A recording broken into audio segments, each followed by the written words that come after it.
Okay, we're live. I'm still waiting for Kiwi. It's like, yeah, it's almost 10 after. So he has to be fashionably late. You know, he likes to flex like that. You know, like I'm too cool to be on time. So what's going on, guys? So tonight is set up. It's, there he is. Here he is. Fashionably late as always. So I'm sorry, I had an accurate representation of you. There's similarities, right? Look at this. Uncanny, isn't it? Right? Uncanny. He has better knees than you do. Well, that's true. It wouldn't be hard. Hey guys. So we set up tonight. You're too close to me. What? Yeah, I'll go over see here. what's going on the screen. It's on your side. All right. So tonight we set up in the hallway. Okay, we're in the hallway, and we're set up on the shirt press. You know, you guys buy shirts. This is where the magic happens. And because the shop is like, it's literally like, it's roasting. oh Jesus, it's dead, right? Not bad in here actually. Well, I got the AC running. I got the AC in the front and the AC here going at the same time, and it's been going for an hour, and it's still 85 degrees in here, 84 degrees. Wow. So, but yeah, it's way over 100 in the shop, and then every time we do one of these lives from like one of the other rooms, one of the offices, you guys are always like, the noise, the sound, I can't take the sound. So I says, all right, well, yeah, we got some room here, and you know, should be okay. Yeah, It's good to me. So You've got your merch in the background. Yeah. Oh yeah. There we go. yeah, we got some merch. I don't even know what these things. Dear monk. Way of the gear here. What? This is an extra 5XL. 5XL. Yeah. Well, that'll fit me and the wife. Right. Yeah. Exactly. You want that? Yeah. Togetherness. You know, we breed togetherness here at UTG. That's huge. There's a parish, like parish together. Yeah, we have a lot of big viewers. Well, yeah, big fans. Big fans. That's I mean, physically, like they're very, you know, they love their cars. Big lads. Big lads. Yeah. Tavo, how's it going, mate? Okay, so guys, all right. So let's see. Tavo, there's Tavo, Joe Cable D. I'm sorry, I didn't greet you guys as you came in, but you know, hello everybody. Let's see. Eric Miller. Mark Langborn, I just read it as I was just sitting in the car reading it as I walked in here. So. What was that? Oh, where's he going? Yeah, Mark Langborn from Australia. Yeah, he was asking some questions about his 355 308 with strokes, 308 Holden engine. Nice. So, but he needs a bit of advice on carburetor tuning from you. But we'll get to that in a minute, guys. Hang on, bud. Okay. We'll get there. Chris Cadman, hey, bud. See, they even complain about the acoustics in here. We're doing it from the hallway, like, because this is probably the best acoustics we're going to find without being in the shop, where spontaneous combustion is a true possibility. Okay, so Tony, what are your thoughts on the price of that Hemi Coronet? I can only go by what I see, and by what I see, the car is worth every penny of it. I mean, and I have no affiliation with the dealer. They don't know. I have no idea who I am. I've been sneaking in and out of there because, like, I'm notorious. You know what I mean? Among like dealers, and I don't want people snickering and making all kinds of trouble. So I just sneak in and out of the service bay with Ralph. So that particular car, if I didn't think it was spectacular, I wouldn't have done a video on it. But again, see, I don't have X-ray vision. I didn't go there with a magnet or anything like that. But just based on everything I see, the car is really, really nice. And Ralph is straightening out the. What's that? 159K. Something like that. Yeah. Wow. No, it wasn't 159. It was like 127, I think it was. Unless they based the price on it after we did the video. That's a possibility too. Watch your own video? Was that? You just got to rewatch your own video and admire the host, blowing the kiss? Well, no, I did. I mean, I was. I didn't mention the price of the car, but I'm pretty sure the price was 127. Oh yeah. And I guess they raised it. to have a very similar acoustics to the office. Dude, this is the best we can do for right now. Rescue and Restored Garage. Hey, buddy. Quint, how you doing, man? Let's see. They raised it 30K because it's endorsed by Uncle Tony. But I didn't endorse it. I didn't go around the car and say, this is a good car, buy this car. I only commented on what I saw. They made it clear in the video. This is not like an inspection, like I'm inspecting this car publicly for it to be endorsed and bought. If you're interested in that car, you have to go yourself or have somebody inspect it for you. I did not do a vehicle inspection video. I saw the car, I fell in love with the car, and I wanted to do a feature on what I saw. And it's that simple. And I hope I made it clear in the video. This is okay. Hey, Zero, how you doing, man? The Boston Kiwi, there we go. What's happening, Zero? Chris Cadman, that's not very nice. What did he say? He's going to give me $5 to slap my knee. He slap my left one if you want. Knee. Which will, yeah. He doesn't get that touchy. I know, yeah. Even a slap he gets a bit homophobic about. I'm not homophobic, I'm paranoid. There's a big difference. There's a big difference. And just for the record, over the years, I've had many gay friends, and I tell them right off the bat, like, don't touch me. Just don't touch me. We get along great. And we always have. Yeah. Mike Brunello, Tony, race Kiwi in your Jeep and Kiwi on the minibike. We got a couple of different races to do. Yeah, Let's not even talk about that. Now, Jeannie, back up the page a bit. Jeannie said you waited 3 weeks to get your Mustang into a hot rod shop and then they hung up on you. What was that about? That's yeah, that's not very good. Where was that at? Brother Ari's in the house. Ari's in the house. Yes. American Rooster, Kiwi, are you still interested in an Indy pace car? I don't remember being interested in an Indy pace car. Did I say that? I am losing my marbles a little bit. At least that's what my wife said. Schlupp's Garage. Tony, would you like some old Mopar parts that I found in Bill Maverick Golden's old trailer? It really depends on what they are. I don't want anything that doesn't apply directly to anything I'm building here. Bill used, actually, you know the thing about him, he used Iron Hemi stuff, like right to the end. Okay, so last time I talked to him was like 1998, 1999, or no, maybe a little earlier, 1995. And at that point, he was still running an Iron 426 in that car. I'm curious, what did he have? What did he leave in the trailer?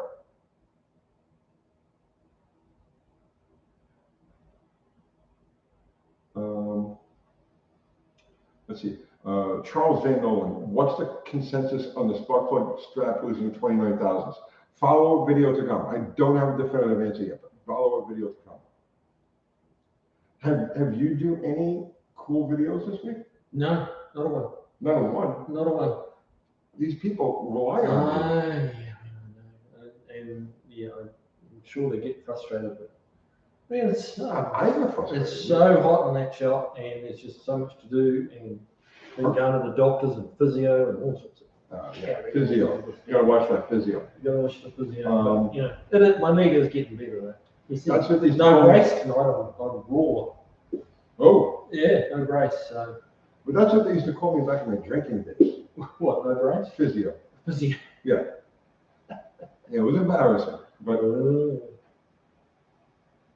What's this, Tony? Kathy bailed and Kiwi's moved right in. Kathy does the lives on Sunday nights, the ones that we do at the house, which are like supposed to be less technical and more just hanging out. And this is supposed to be like the paragon of automotive information. We bring in, a foreigner. Jason Fitch, Kiwi, what is the most common thing you hear from your customers say they can't find shops to do? Twerk. Hard to get a shop to twerk. Well, that's true. Just about everything, really, honestly. I'm getting more and more phone calls from people wanting paintwork done. But just every day-to-day cars would have had a little nudge in a corner or something like that. Because the collision shops won't touch anything that's not insurance. And if it's over 20 years, they're even less interested. This is too time consuming. They want stuff they can blow in and out. Yeah. So, 20 years old means your 2003, GMC 1500 or whatever is nobody wants to work on. I'm going to change the camera angle a little bit. Okay. Because you see how we're. This shows you how much preparation I put into We're just all trying of to this. push it like. No, I want to get it so that when we're talking to the, because. I'm trying to take over here. Well, go ahead, take over. I'm done. I had my day in the sun. No, they'll get upset if you visit. All right, let's see. If I move it this way, is that like better? I don't know. Let's see. Shows that. Oh yeah. Yeah, but now you got to move over a little bit. Just a little bit. There you go. Oh yeah. There you go. I can actually probably bring it in a little closer, but I won't. All right. Let's see. April D. Tony, when will you have Appalachian Pitara on a Sunday night to talk prepping?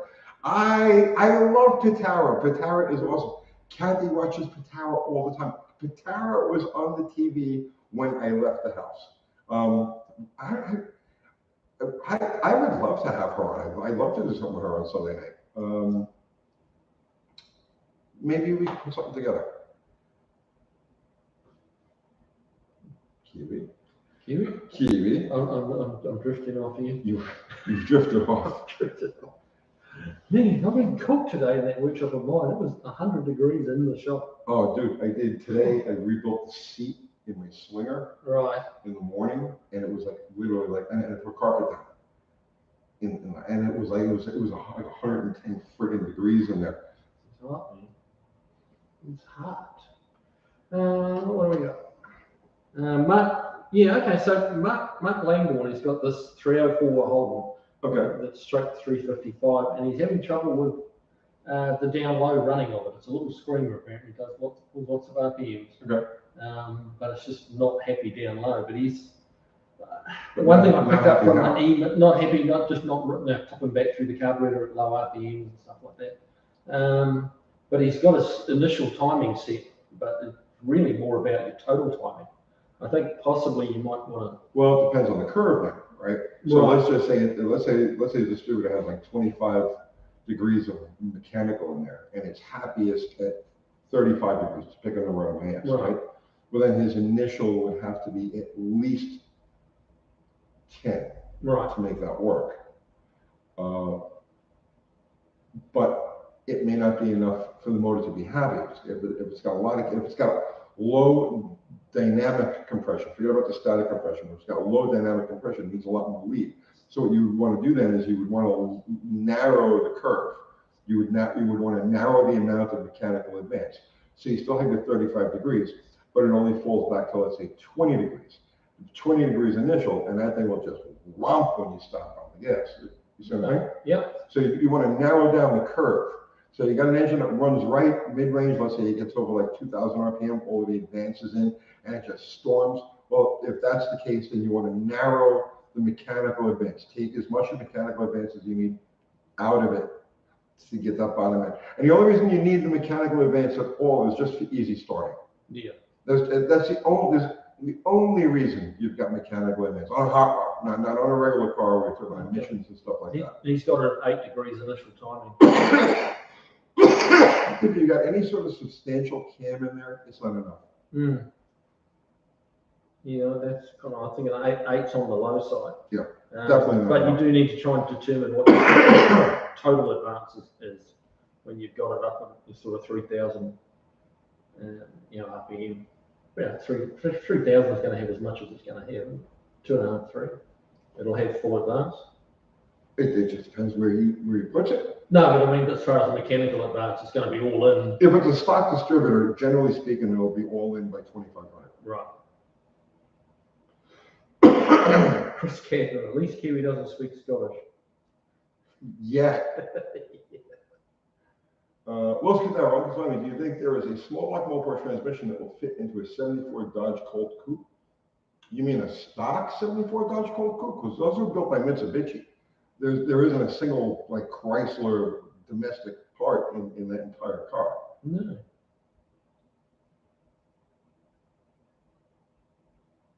Bubba Hog Wallop. The audio is terrible, very difficult to understand. Could be my old ears. No, bro. We usually do it in the shop. It's crazy, crazy, crazy hot in there. And then when it's hot in there, we've done them in the office over here. But the acoustics in the office are even worse than here. So we're doing what we can.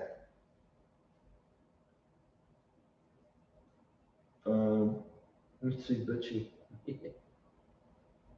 Mark Langhorn, is that your friend? Yeah, well, yeah, Okay. he contacted me. He did a couple of emails for you, but you hadn't got to them. We don't look at emails. I don't look at emails, text messages, private messages. I live in a bubble of isolation. I have to send him a smoke signal when I want him to come over. I literally don't talk to anybody. I just hide from everybody all the time, except for Kiwi, because Kiwi. Audio sucks and not the fun kind of suck. Well, yeah.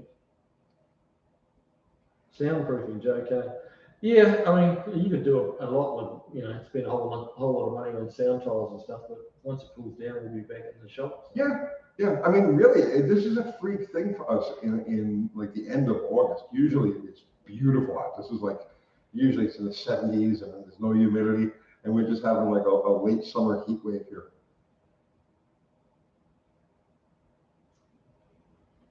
It's Andy from Unity Motorsports. What's happening, brother, man? You've become like a ghost. Every time I turned around, Andy was right there all the time. And then, poof, he's gone. But he's back. Yeah, what was this? Ira Agans, I'm building a truck motor. I want some grunt. Will the 302 heads be okay for my 318? The 302, yes. Yeah, the closed chamber heads.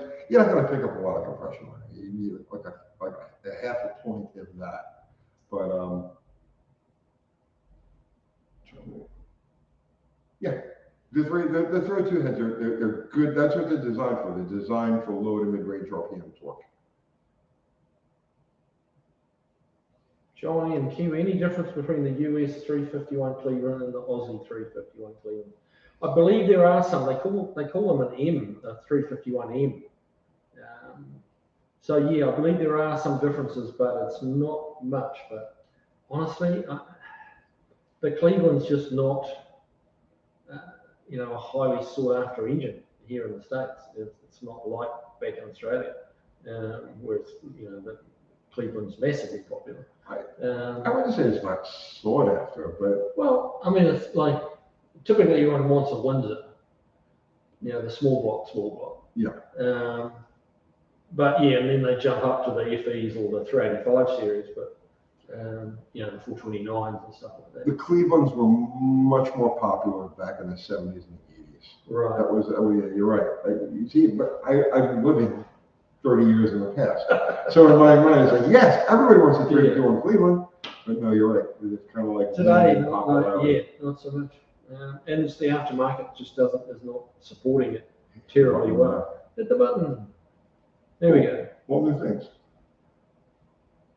Lost Cadava 351E, best motor for driving itself to the junkyard. Well, that's not very flattering, is it? What was that now? Yeah, where's it gone? 351M, best motor for driving itself to the junkyard.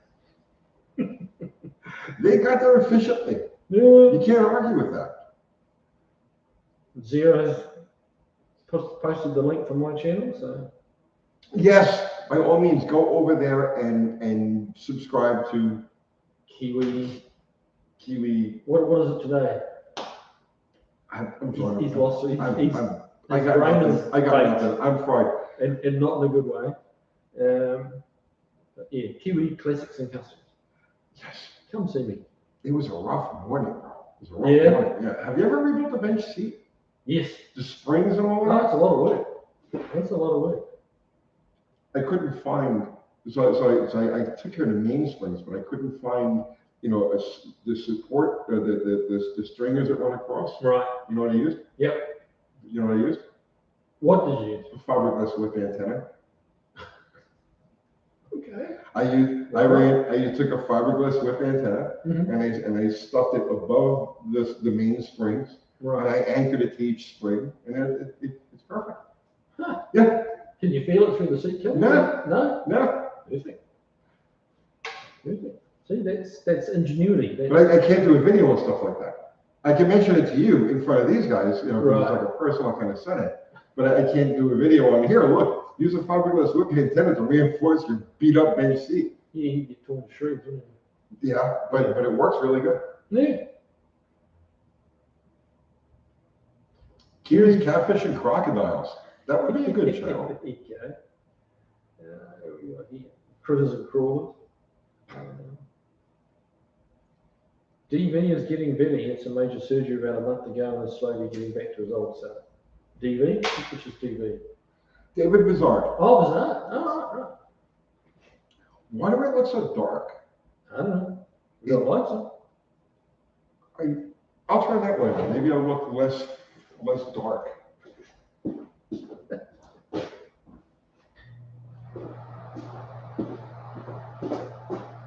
Jason Fish, yeah, that'll be a fun vehicle. That helped a little bit. A Ranger with a 302 on it, yeah.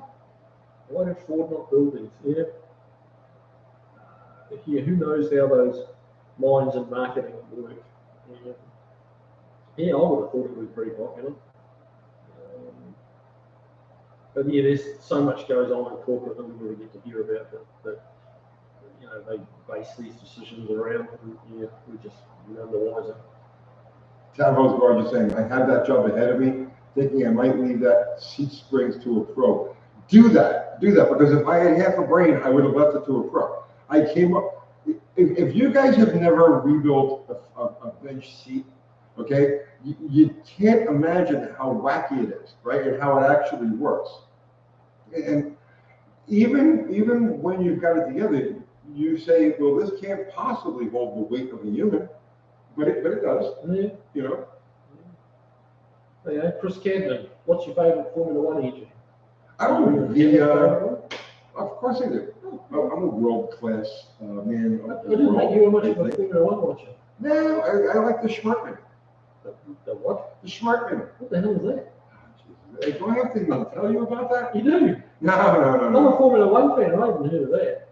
But, it was a little obscure because they blacklisted it.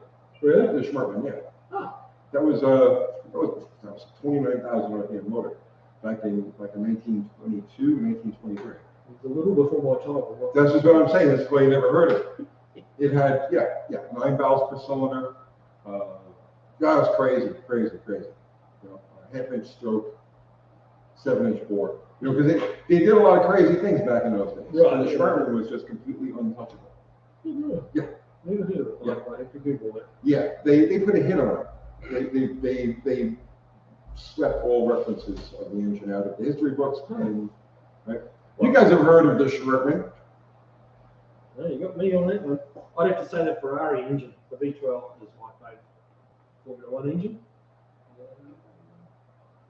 Oh man, you really don't have any likes. They do not like you, bro. They only got 78. 78 to 168, man. Yeah, you know, he bases his whole thing on this. His wife bases his value on the likes that he gets. They right, Maury? No food for you, Mr. 98 likes.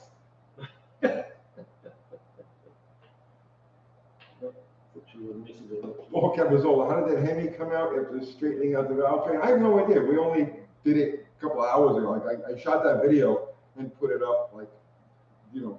So I have no idea. As far as I know, it hasn't been touched since. Question.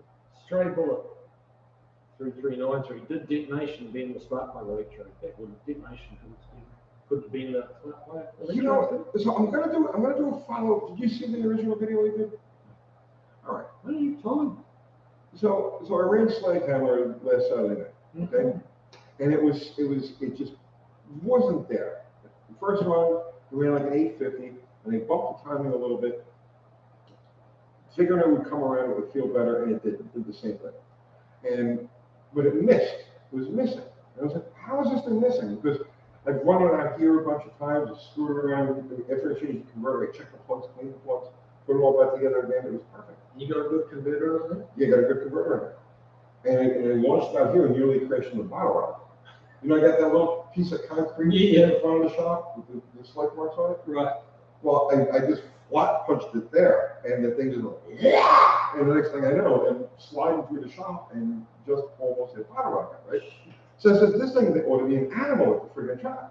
I take it to the track, and it was sounded, it felt like a burnout, and I launched the car and it just goes, you know what I mean? Like, yeah, I thought these not. Yeah. So it turns out I brought it, made 2 runs, they were both the same, brought it back, and one of the spark plugs, the number 2 cylinder, closed the gap to 6 thousandths of an inch. So it was running 7 cylinders. Yeah.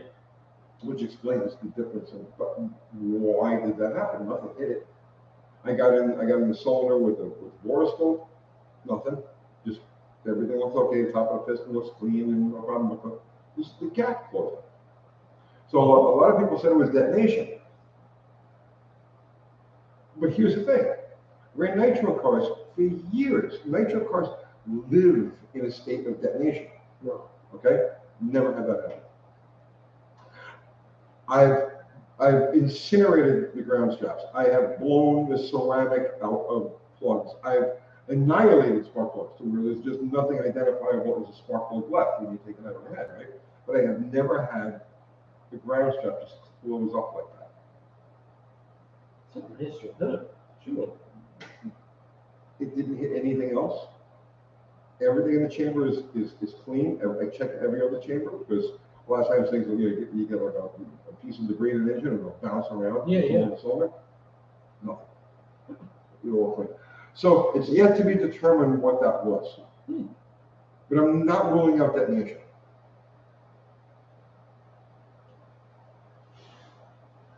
You're in the UTG bunker. The automotive apocalypse has begun. Oh, we're way past that. This is post-apocalyptic.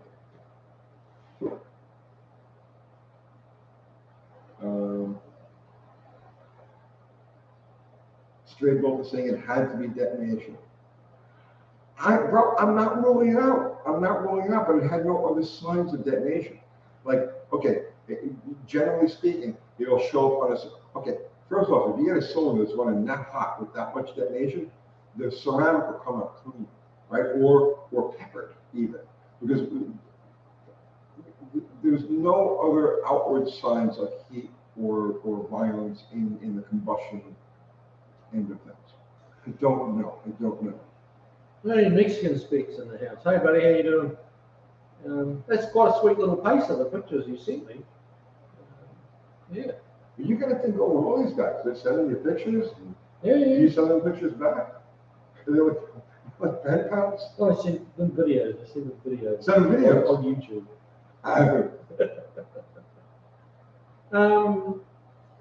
Jerry Gagnon? That can't be right. Something like that. I butchered your name, I'm sure. Have you ever had a 340A body overheat problem? My duster in traffic will overheat quick. They have a hard time cooling down. I mean, not typically. They're not. Small block cars aren't really. They're definitely not known for overheating problems. I mean, check the obvious stuff, right? Partially clogged radiator. That's usually what it is. Yeah. You know, get the engine hot and then shut it off and then feel the radiator. Feel around the core of the radiator, and if you make sure that it's even all the way across. That's usual. Right? Yeah. Assuming that everything else is full of water and yeah, your timing's not horribly retarded or something like that. No. That being retarded will make them overheat. I have had them in the past, or at least once, where the impeller fell off. Yes.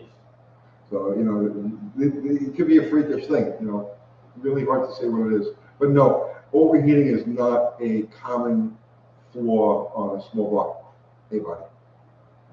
Yeah, the guy used to work for me had a Jeep like your Jeep, and the impeller blades corroded it. Yeah, I've seen that too. The flat part was there, but the 90 degree that does the pumping was just gone. I've seen that.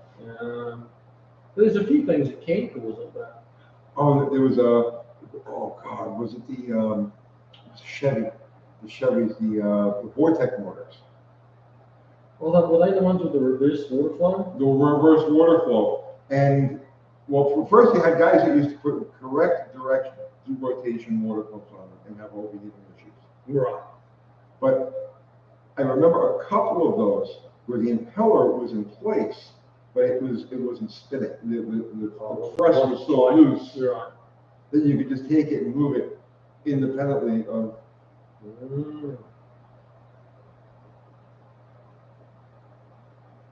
What are we? You gotta hit the blue button. Where's the blue button? Yeah, the blue button is so close to you. I can't be in charge of the blue button. You've got the blue button, Kiwi. Buddy Carafano, any reason for the new front something on flex sledgehammer? The new front. Uh-oh. Any reason?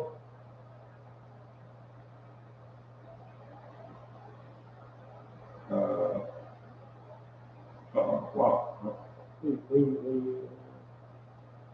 Kiwi's karaoke and crooning. Karaoke and crooning corral. Good Lord. Brian Cabral, is he back? I hope he's back.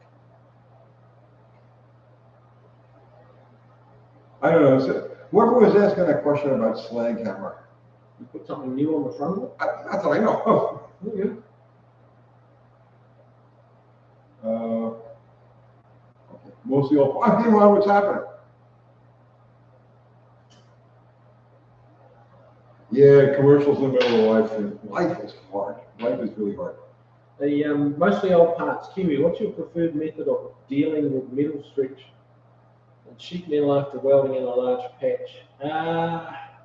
Yep, well, I mean, there's a number of ways. There's the good old, I'm quite proficient at the old school shrinking where you heat it up. You try and hammer your excess metal into the smallest area you could, and then you just heat the hell out of it, get it like cherry red. And then hammer it, hammer it down together, and then with one hit at the end, just smack the lump down. A little bit hard to explain how you do it, but it's easy to show something. But the latest thing, well, not the latest, been around for a while, but what I've taken a liking to just because it's quick and easy is the stud welder guns. Those guns that they use to weld with stud on, and you use a slide hammer, and you can pull the dent out. Well, those usually have a little heat shrink setting on it, where you put a different tip in there that doesn't weld itself to the panel, and you can just go around and you push it on where you've got excess metal, and you pull the trigger, and it just shrinks it down. And it's really quick and easy. You don't have to mess around with a gas torch and getting it hot and getting that put down and turned off quick enough that you can hammer it while it's still red and stuff like that. That little stud gun shrink option is awesome. No, whenever I've had to shrink like a fender, door, hood, trunk, I'll use a torch. Yeah. I'll heat it in small areas, right? Cool it with a rag. And then after 8 or 10 cycles of doing that, I beat it with a fucking hammer and I throw it away. And then I get a new one. Right. It doesn't need that. That is one way of doing it. I've done it. It's not necessarily I've done it many times. recommended method, but hey, No, but that will it work. works, guys. Listen, I'm telling you, it works. Use like a map gas or propane torch, heat around, wet it with a rag, and then just beat it mercilessly with a hammer when there's no hope of bringing it back. That's the important thing. You have to make it so that it can never be fixed by anybody ever again. And then you get another one, and you sleep like a baby. You sleep like a baby afterwards.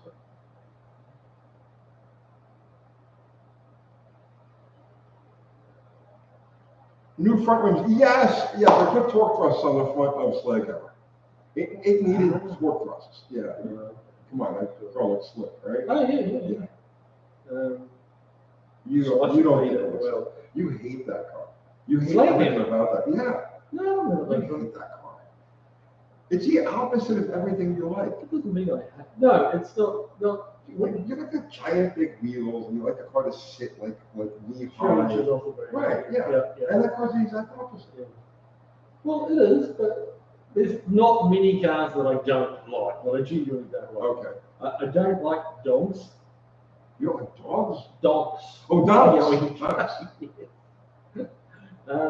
Mainly because they sit up so damn high, and the suspension's permanently on full droop. They got wheels that are too big. Nothing on them works. Nothing on them works. So I'm not a fan of those. So I do we've like got some dog fans on watching. Sorry, but it's just. Have you seen them race those things? No. Some of them are really freaking fast. Really? Yeah. A common thing with those, because of those wheels, 22s, whatever the hell the size is. Oh, There's- yeah, there's no 26s and 28s. And, yeah. Because they'll spray this thing like 300 horse and feed it to a trans brake, Right. and then those wheels just go. It pulls a little out. Yeah, but when they stay together, they run pretty hard. Well, I guess they have a real amount of traction from the height. Would Weight the weight transfers, transfer back. So, but yeah, as far as going around corners, it's just a horror story. And they've got little tiny rubber band tyres on them that you feel every pedal. You're gonna Hit the blue button again. There we go.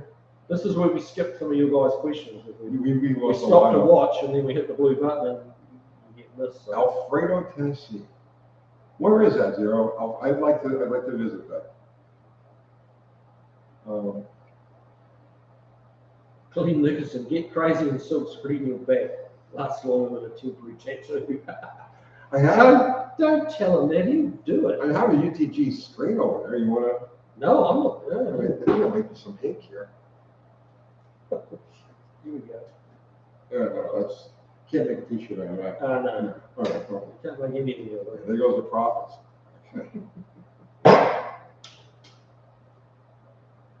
Stray bullet. Uncle Kathy is saying to check my phone. Good Lord. Okay. So stray bullet lives in one of the few counties in California with no emission. I didn't think that was a thing. There's actually counties that you don't have emission. Wow. Okay. God, what time was that? About 3 o'clock, from what I remember, Kathy. Okay. Mike Joyce, what an 8 1/4 rear whole flywheel horse? 8 1/4. If it's see, I broke an 8 1/4 with a lot less power than that. But I was with drag radials and a 4-speed, which was just dumb. It was just a dumb thing to do. I shouldn't have done it. You know, dumb thing to do. So, and it shattered an axle. It didn't snap the axle. It shattered the axle. Right? Wow. Yeah. You know where they typical brake, they'll just like kind of twist off. Yeah. Well, this thing shattered jaggedly, like a piece of. Yeah, it's crazy. But too hard. It's too hard. It's not a heavy duty axle. It's not, No. It didn't have a tempered, you know what I mean, good steel and shit like that. But 500 horsepower with an automatic, no trans brake, and like something like a regular slick or a street tire, where it's not gonna, not gonna just like that. Yeah, you'd probably be fine with it. Because I tell you what, I have. Where is Uncle Tony's garage located? It's a state of mind, man. It's not really a place. It's not really a place. I'm getting you what? Mice. Oh, okay. Thank you, Kathy. Yeah. How's the puppy, Kathy? How's the puppy? Oh, the puppy's awesome. Oh, you're awesome. The puppy's awesome. When are you going to bring it down here on Thursday? Her down here on Thursday. Well, maybe we do it next week. Okay. Yeah, she has to have another round of shots. I don't want to bring her any place till she's had another round of shots. She'll be 9 weeks old tomorrow. I'll be older tomorrow. You're much older than 9 weeks. Yes, but tomorrow, I'm older tomorrow. It's my birthday tomorrow. Oh, happy birthday. Thank you. I didn't get you anything. Oh, wait, no, here. This is something. Oh, this is something I can That's take. something you That's can something I actually take home. Yeah. Yeah. Happy birthday. He's so thoughtful, isn't I he? got that for He's you. really thoughtful. Yes. It's lovely. Yes. I'm touched.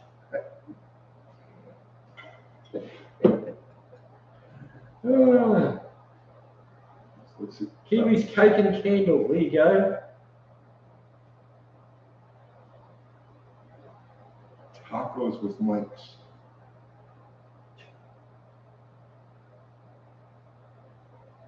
Did you see the YouTube video on TUI Auto Supply Company? Tons of old car parts or something. No, haven't heard of that one. TUI. TUI is a beer, Australian beer, or at least it was. I used to drink quite a bit of that. Yeah, Once upon a time. But not Auto Supply, no. Tabo, I remember TUI. Is TUI still going, Tabo?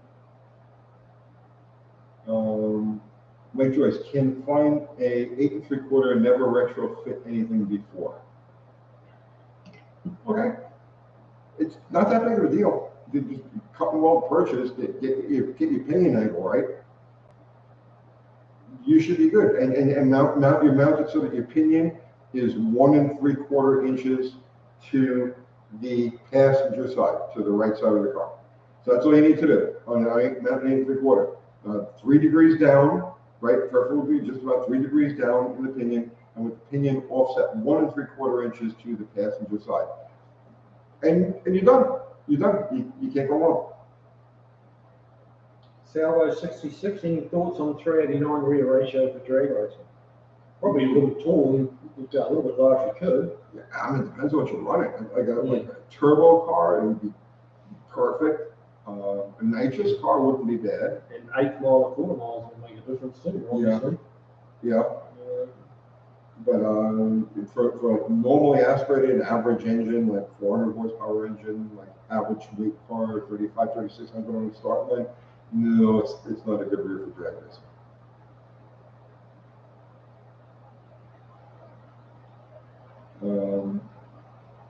Andrew Button, with a short tire, 30-inch slick, 389, way too hard to work.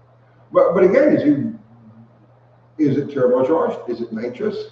Because both of those things create like ungodly torque and will make that 389 work like a bastard, right? So it just depends on what he's building.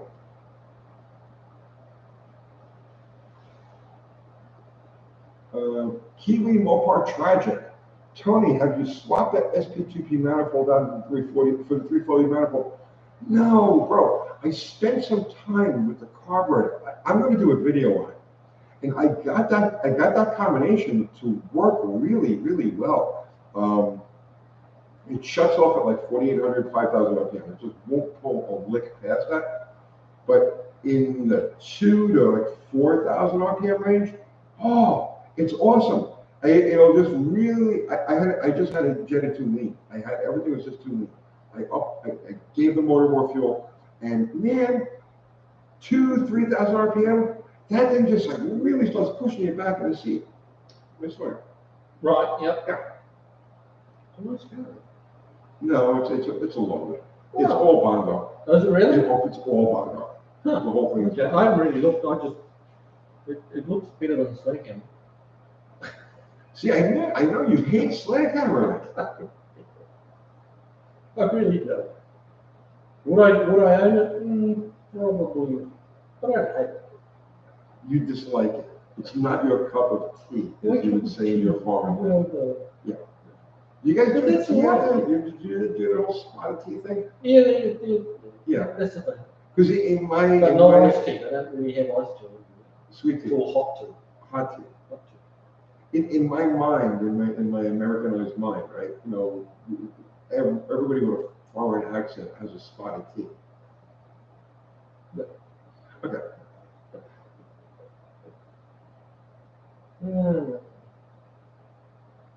The formula. Do you all like Sonic cheeseburgers? You like Sonic cheeseburgers? They're not terrible. They used to have a special. It was like on Tuesday nights, I think it was like 10 cheeseburgers for like $10. How do you pass up, right? Even if you're walking around with a big wad of cash in your pocket. Pass it the next day is the question. Yeah, you know that's the thing. That's the thing. Yeah, not cheeseburger. I don't do cheese. Cheese doesn't like me. I love cheese. Yeah. Cheese loves me. See, we're opposites, bro. We're like. Yeah, but that's, you know. It's right. Like we went for lunch that one day, to the pizza place. Yeah, yeah, that's And right. you were like, I don't like pizza. And I'm like, wow. Whoa, what's that about? That is, that's frustrating because pizza always smells so good. It's really good, And, especially that yeah. place with the Noah mushroom. Oh yeah, Franklin. yeah, it's nice. Yeah.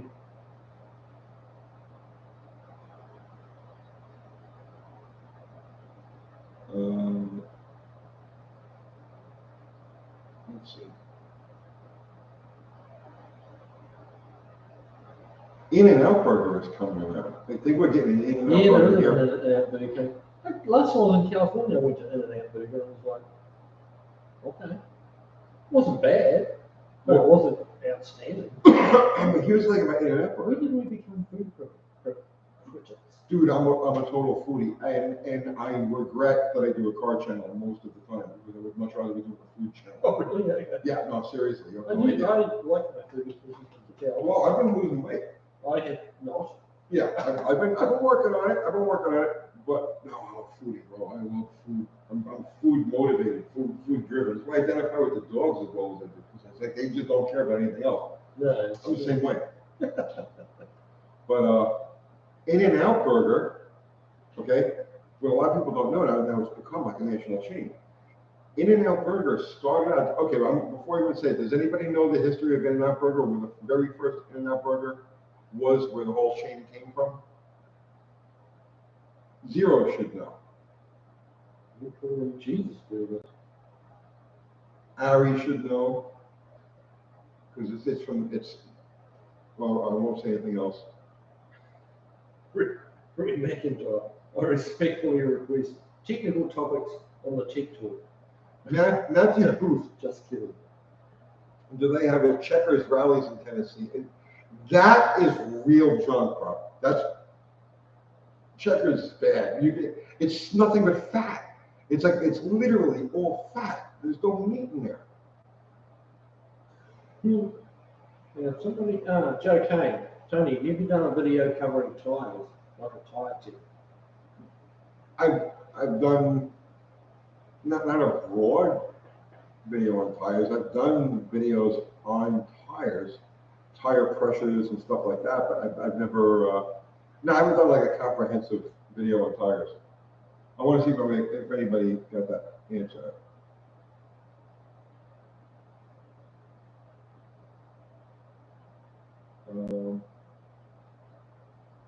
In-N-Out, yes, In-N-Out. Nobody knows. Kevin Dwinger just wanted to know if you guys know about Quick Performance and what do you think of or in a Quick Performance, that's they do the re-reads, don't they? Re-races. I've used them before, yeah, good stuff. Good stuff. I've kind of moved on from them, to be honest, to it. And I'd like to support the smaller guys a little bit if I can. And there's a guy called 8 and 9-inch Fords. And yeah, I've had a fantastic run out of that guy. Prices are right, not too cheap, but it's a fair price, good product. Never have a whine, never have an issue. And you order it, and it's there at the worst about 2 weeks after you order it. That's a quick turnaround. But yeah, 8 and 9-inch Fords. Ford rear ends. So yeah, look that up. Okay, nobody's got it. Okay, In-N-Out was the concession stand at Irwindale Dragster. In-N-Out, that was track to it. The In-N-Out Burger began as a concession stand at Irwindale Dragster. And then once the track closed, they started moving the regular locations outside, and it kept growing and growing and growing. Now it's becoming a national chain. But it was actually, that started out as a concession stand at Irwindale, the original Irwindale Dragster. Yeah, Mexican speak. I remember those In-Out urge stickers here. The first time I came to the States, I think I was about 19, 20, something like that. And yeah, that was pretty hysterical for a 20-year-old Kiwi that hadn't seen much of the world. That was pretty funny. Norm, 8.8 Ford differential. No, the guy doesn't do 8.8s. for whatever reason, he's created himself a little niche for the 8-inch and the 9-inches, and that's all he messes with. Well, it's a completely different concept, really. Well, it's a very different differential, isn't it? And he can make, he sells a lot of just the center section, pumpkins, which is very shippable. They're not expensive to ship because it's a fairly small package. And the UPS drivers always complain when those arrive because they're heavy, little box, but they're heavy. They don't like lifting anything over 5 pounds typically. Mostly old parts. I have a video covering tyres on my channel. Give it a look. That's right. Well, you started posting videos and then you just stopped, Ron. I forgot about that. Yes, that actually is a very good video. Let's see.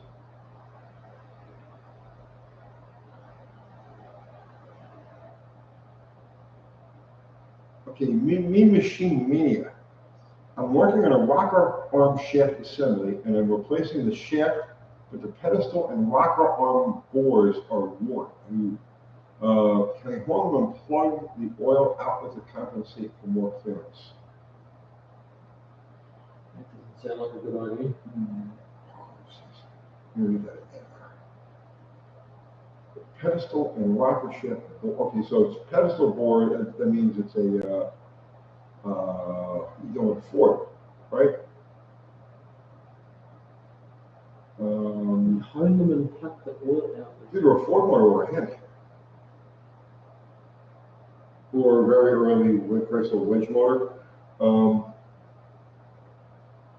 That doesn't sound good to me, but Yeah, but the pedestal and rocker arm bores are worn. Can I hold them and plug the oil outlet to compensate for more clearance? plug it, layers and reduce it down, or just plug it. Yeah, see the thing with the rocker arms is that's going to cause all kinds of weird dynamic. Like, is this thing going to seem to have RPM? Because having a rocker float around like that is just, it leads to inconsistencies. It's not a good thing. Why don't you just bush them? Can't you find a machine shop that can bush them down to the original size?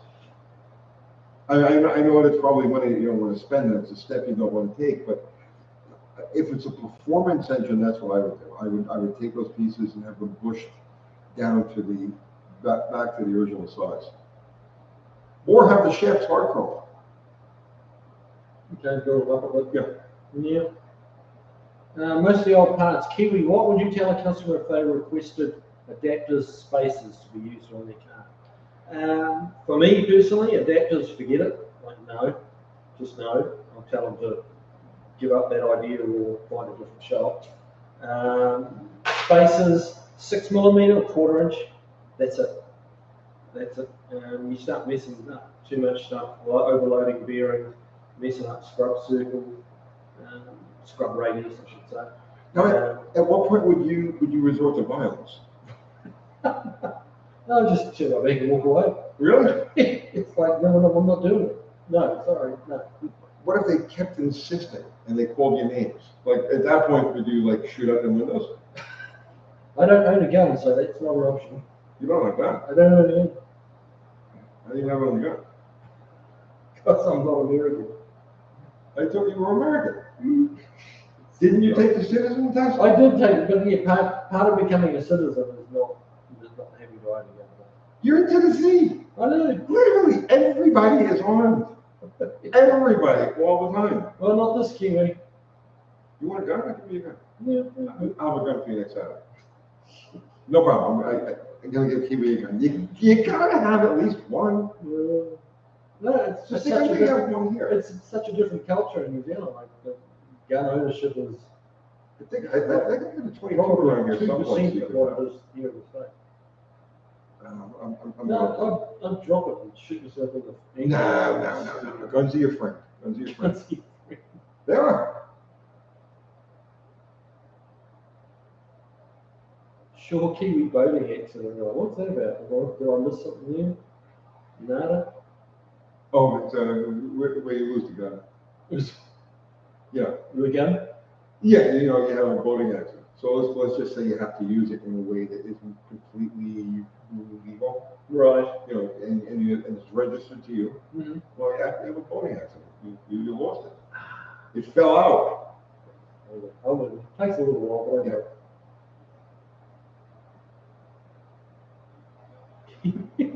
Kiwis, croissants, and Corvairs. That's a car I never really able to get excited about was the Corvair. See, and I like that. Yeah, I like Corvettes.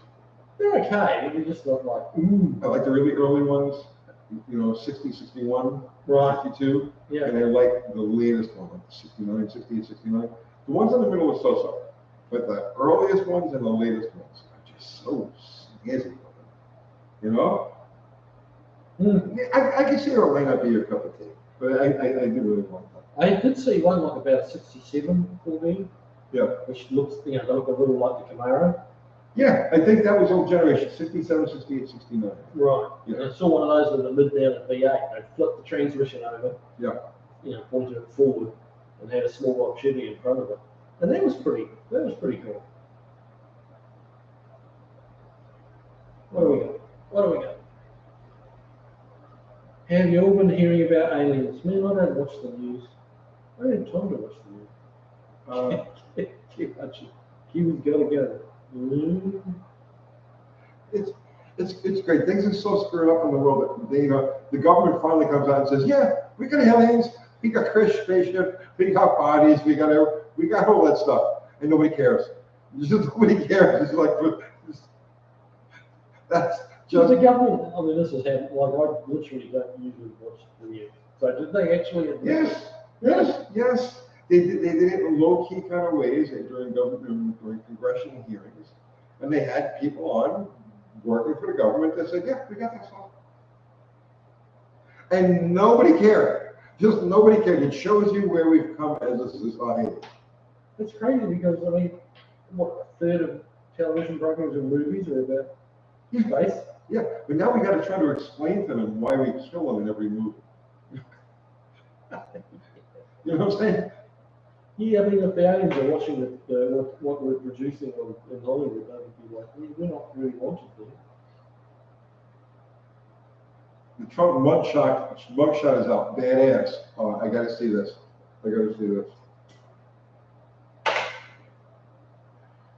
Is he at least giving like a thumbs up?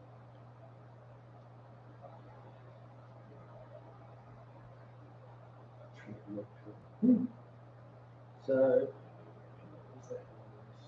any word on Steve McNally? Health. Sorry if this. No, and I messaged him. I tried calling him. He's got a couple of numbers. I tried calling him on both numbers. I texted him and I sent him a message about a week ago, and I haven't heard back from him since. I have no idea what might be going on with him.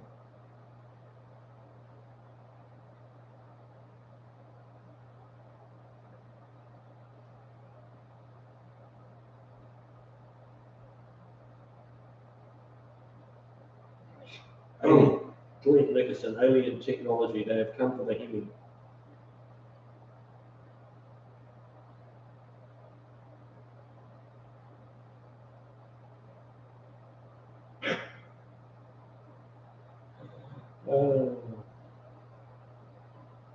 Their cost 60. Says Tony doesn't like everyone, but his bromance with Kiwi is charming. So we're charming. I see a bunch of different shots, but they're all fake. None of them are real. You know, listening, he's more involved with Trump.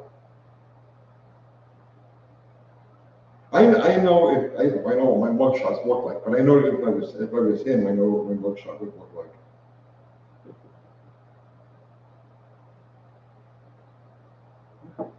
Everyone's talking about guns.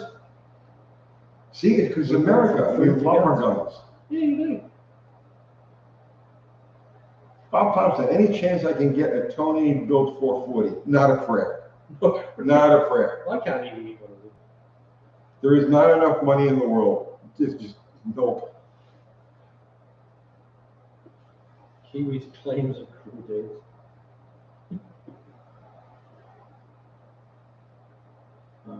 end of time, I can finally prove the aliens work for Ford. Engineering, I've said it all along. I've said it all. Ford engineering in like the 80s and the 90s was definitely a reptilian plot to, no question about it.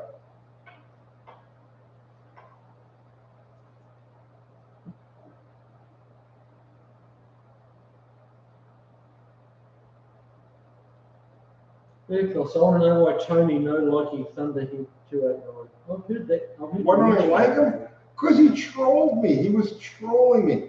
The very first time, my very first contact with him was like right after I started the channel, like maybe 6 months after I started the channel.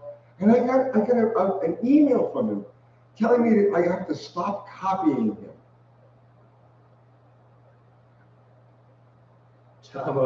Tamo needs to find a new name to describe the Aussie 245, 265 inline six.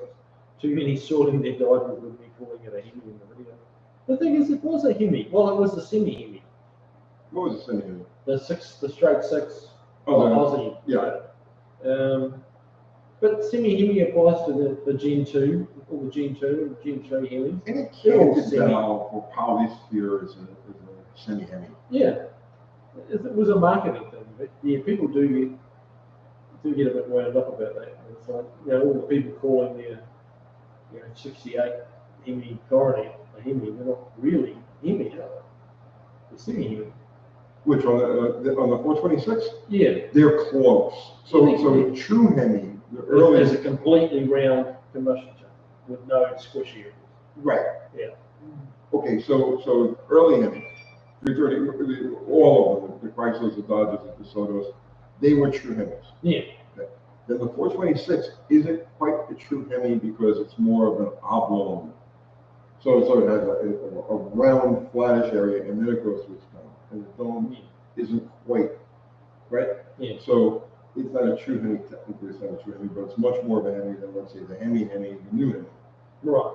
Which is canted valve with clinch. Right. But yeah, I mean, it's a name that sells a lot of cars. Jeff Hutchins says, he used to be a bigger Kiwi fan. Then I found out he doesn't own a gun. Now I'm handing back over to Tony. Thank you. I knew it, right? Okay. As long as you're not anti, I'm not even going to read that part. Okay. No, I'm not. I don't buy into it. No, I'm not woke, as people say, and I'm not anti-gun. Just okay. So here's my, and I'm being completely honest with this. Right? Here's my take on how guns should be. Right? Everybody should be legally required to carry a gun at all times. Wow. There should always be one in the chamber, and there should never be a safety. Okay. You want to watch society turn around in a week? Yeah, there'd be a way of doing it. Now, there'd be a lot of bloodshed. Yeah. Okay, but it would be a self-cleansing operation. You see what I'm saying? And then after that, there'd be zero crime. Everybody would be very polite to each other. They'd be, you see what I'm saying? I do think the female population would grow, or maybe not grow, but the male population would drop. Yeah. Eventually compete. More for you. Yeah, it doesn't matter. No, I'd be one of the deeper ones. No, who's going to shoot you? That's what I'm talking about. Wives. I have the ability to annoy the living shit out of my wife sometimes. She does not seem like she's easily ignored. She's going to pop in here any second. Oh, well, yeah, maybe she's watching, maybe she's not. I'm not sure. I haven't had any messages from her tonight. So, John M. Tony, why the love-hate with Hemis? Dude, I spent way too much time with them. Way too much time. I never want to see another. I shouldn't say that. I don't want to deal with them anymore. Hemis, from the time I was like 23, 24, with one exception, and that was when my Mustang. The 1 year that I had that Mustang. But from the time I was like 23, 24 until I walked away from drag racing in 1999, it was, 100%. Hemis were all I touched. It was the only thing I worked on. It was the only thing I had. I only owned Hemis. It was like done, done in so many freaking ways. Done. So stray bullet, safety, question mark, always on. Well, with a username like stray bullet, that kind of all ties in. I get that.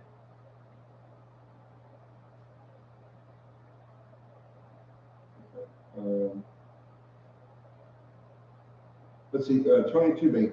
Tony, could you heat the rocker shaft on the Hemi and bring it back to true alignment? I mean, the rocker arm, no.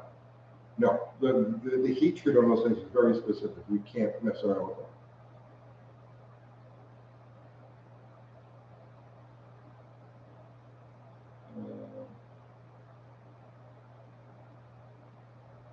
So just a side story on that. I had a buddy of mine who ran a superstar Hemi, Dave LeClaire, and he went through this thing for a little while with one of his engines where it kept eating the tips of the push rods, you know, the cups. Couldn't figure out what was going on there. And I don't remember what it was exactly, but eventually the problem got solved. But it had turned, in one instance, it turned the push rod, the top of the push rod melted, okay? And it blued the edge of the rocker. Oh, okay. And we're like, okay, well, this is a big, heavy rocker, okay? This thing will be fine. And it was an intake on top of that, right? 2 runs later, it broke. Still not the heat. Yeah, just a little bit of heat on the tip of the rocker, on the push rod into the rocker, broke the rocker. And ever since then, it was like fragile. You look them over, you see any type of discoloration on them, you throw them away.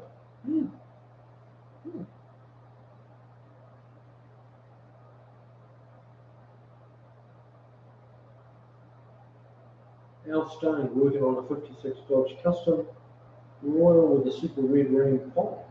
Nice. Good running engines.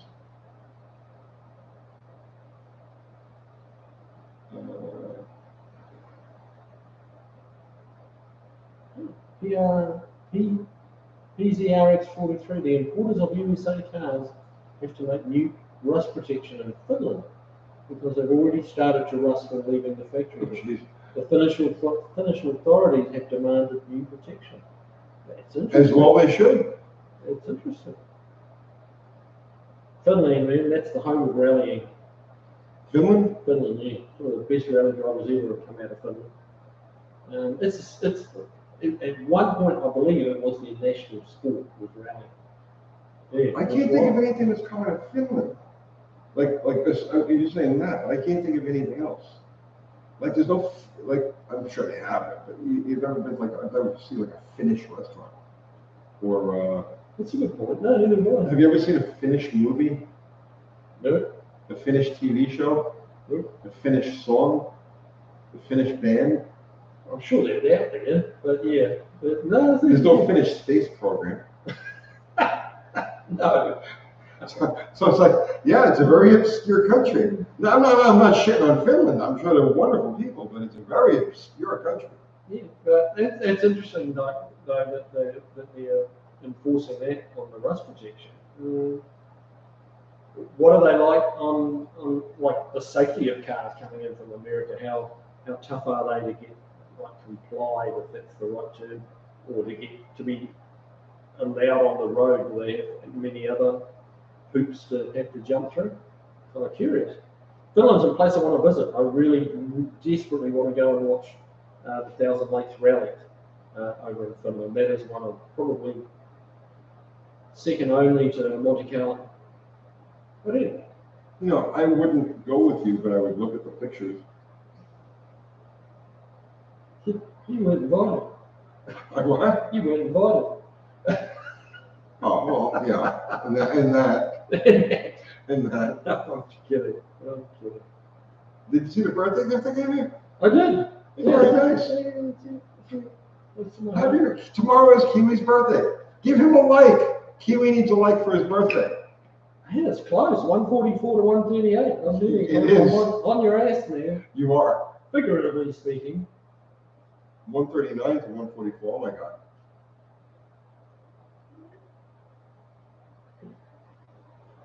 Okay, it's been stuck there for a long time. Oh, yeah, yeah.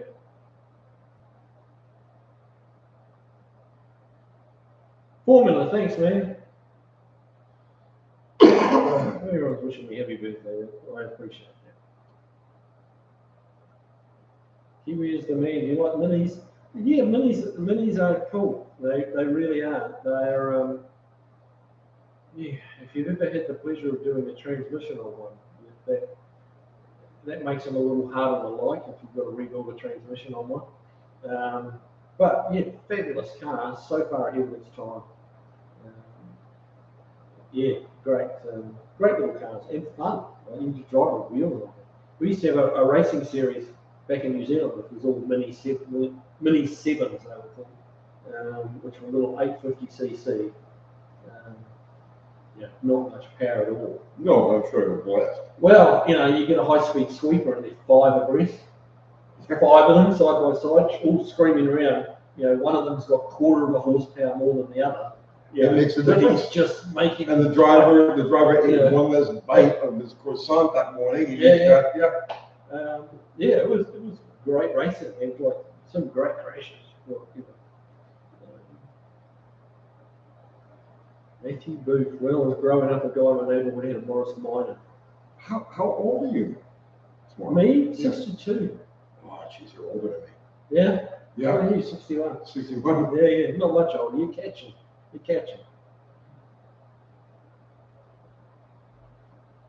Yeah. Between the two of us, I started wrenching full time when I was like 15. Right. I got thrown out of school when I was 16. I was already full time mechanic. So I've got 40. Math whiz, right? So I've got 46 years of hands-on experience. Yeah, about the same. So figure 45 each. Between the two of us, we have 90 years. Yeah. Think about that. Heading for the century.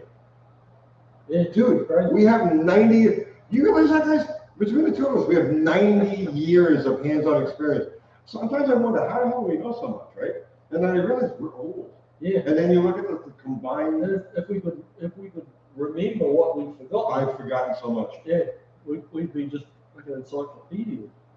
I remember stuff when I see it, and then I remember all the details. But like, there are certain things, like certain engines, they don't even exist to me. Until somebody shows me like a picture or it comes up in a conversation, and then I get all of these very detailed, vivid memories coming back to it, the valve angles, and like, you know what I mean? Feels like flashbacks. Yeah, that too. It's the curse of autism. 90 years, how many of those were good years? I'm not sure. Ask my wife. She'll tell you. Me, all of them. I wouldn't trade a minute of my life. No. Even the bad shit. You know what I mean? I would not trade this because I learned so much from everything that went wrong. I wouldn't trade a minute of it. No, I certainly can't complain. It was a boyhood dream to be in America building hot rods. There you go. Guess what? Here I am. And I really never thought that would happen. And now you're a minor internet celebrity. A minor internet. Well, that's true. You are. You have people who follow you. They watch what you do. Yeah. I mean, it's very, I do enjoy doing the videos and putting them out there and getting the feedback from the viewers. It's really cool. I just need to find more time to make videos. I've got 4 cars there that I need to do videos on at the moment, but all of them are waiting parts and just finished. And you could do a shop update and just say we've done this and we've done that. I mean, that really. I'm actually going to do one of those tomorrow because I have so many loose ends. Yeah. I'm going to do just an update video, and it's not that it's going to get a lot of views, but people watching, they follow, and they want to know what's happening with each of these. Yeah. But yeah, we've got a 72 F250 camper special truck in the shop at the moment, and that's causing me fits on parts because they make a lot of changes mid-year on those. So we've been ordering parts for 72, and you've got roll, send them back, order one for 73, and it fits the 72. Just weird stuff like that. But yeah, I do, and you know, I've got an '87 Porsche Targa, 911 Targa on the show. Really? Yeah, and it's like a one owner, 40,000 mile car. I gotta come by your place tomorrow. It's a neat little old car. I'm gonna come by your place tomorrow. I bet you I find a video of your place tomorrow. Oh yeah, they're there. They're just waiting to be made. But, yeah, come and steal some content. There we go. Mexican spec. Tony, when you had the coffee shop, did anybody ever ask why a mechanic was serving coffee? I never had a coffee shop. I had coffee houses. Major difference. Coffee shop is open during the day, and you go in and you get a bagel and whatever else that you do. And I had coffee houses, and a coffee house is basically it's a bar for people who don't drink. So we would open at 6 o'clock at night. We'd close at 4 or 5 o'clock in the morning. We had bands. It was insanity. And yeah, lots of people wondered why does this mechanic, who's clearly in the witness protection program since he's Italian, right? Why is he serving me coffee? But you know, it's just the way it was. It was my night business. You know, I like being there. I like the atmosphere. I had a lot of fun with it. Mark Whittington turned grey in his 20s, got his first senior discount before he hit 30. Well, that's got a smart. I bet you didn't appreciate that. I think I could probably get seen. No, I can't. Of course you can. It's 61. Depends where you're at. It's just falling. 60 is a lot of places, even 58. Well, it's Uncle Kathy. She's calling me. She's calling you. Yes, if she's calling me, that's important. Yeah. Tony, can we get a large print chat screen? Yeah, I hear you, buddy. Yeah, that's why I got to read. Hello, Uncle Kathy. I cannot read a word on the screen. I'm live. How are you? You're not good. Okay. All right. Let me explain to people, and I'll call you back. Okay. Bye. Okay. Yeah. All right. So apparently, Uncle Kathy has pulled a ligament or something above her knee. Oh. And she's in like utterly excruciating pain. Oh. Yeah. Okay. Yeah. But we'll just keep going. That's not good, Gavin. We're probably gonna end up cutting this a little short tonight because she's really in bad shape and she's got the puppies and everything. Need dog food. Zero saying to get well. I wonder if she's watching. Let me see. Tell you what she needs to get. I've got it's like a little cooler, and it has a pump in it. It pumps ice. We put ice water in it, you know, with lots of ice and stuff. Okay. And then you have a pad that you put over your knee that is, you know, got water channels in it, and it just pumps the ice water through. It's not her knee. It's the ligament right above the kneecap. Yeah, but that pad would go over that as well. Okay. Just pull it down. It's tremendous relief of pain. Where can I go score one right now? I don't know what they actually call it. I'll get hold of Mary and she'll know what it is. Okay. You can just order them off Amazon. Will she be ready for? Well, Kathy, ready for skateboard meet this weekend? I don't think so. I don't think so. She's a tough cookie. She's a tough cookie. She can hang in there for a few minutes. The biggest problem is she's got the dogs and the puppy and all of the chaos that's going on with that, which is probably how she ended up injuring her knee as it is. And Manuel Perez is taking the piss out of you in New York accent. Coffee. And he's taking the piss out of it. These foreigners, these crazy foreigners. Yeah. Greg McDonald, no, Tony still hasn't got to the bottom of the bench electro. So, to be determined. Yeah, okay. People are saying they hope you feel better. She says thank you. Kay Nelson, Kiwi, what car would you most like to import to the States? I would have to say it would be an E49 Charger. Yeah, my dad owned the Charger. It was just a plain Charger. So the ice isn't helping. But yeah, an E49. They were a serious muscle car.